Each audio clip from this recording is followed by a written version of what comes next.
జటాయువుకు లభించినట్లుగానే భీష్మ పితామహుడికి సైతం లభించింది ఇచ్ఛామరణం అనేటువంటి వరం. అంటే కోరుకున్నప్పుడు మాత్రమే చనిపోయేటువంటి ఒక అపురూపమైనటువంటి వరం. రావణాసురుడి చేత ఖండింపబడిన రెక్కలతో బలమంతా కోల్పోయినటువంటి జటాయువు భూమి మీద పడిపోయి రామలక్ష్మణులు వచ్చేదాకా ఆగి ఆ రాముడికి సీత యొక్క సమాచారాన్ని అందజేసి ఆ రాముడి ఒడిలో కన్నుమూస్తాడు. రామాయణంలోని ఆ ఘట్టం జటాయు మరణం, జటాయు మోక్షం మనందరికీ బాగా తెలిసినటువంటి అంశం. అందుకు భిన్నంగా మహాభారతంలో భీష్మ పితామహుడు అంపశయ్య మీద పడుకున్నాడు.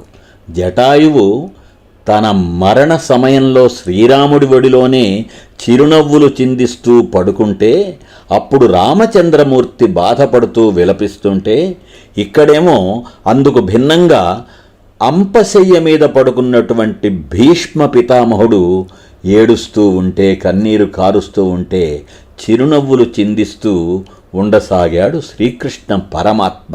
నిండు సభలో ద్రౌపదికి మానభంగం జరుగుతూ ఉంటే మాట్లాడకుండా మౌనంగా తల దించుకొని ఉండి నిలువరించలేకపోయినటువంటి కారణంగా ఆ భీష్మ పితామహుడి యొక్క మౌనం కారణంగా దుశ్శాసనుడికి ఆవేశం పెరిగింది.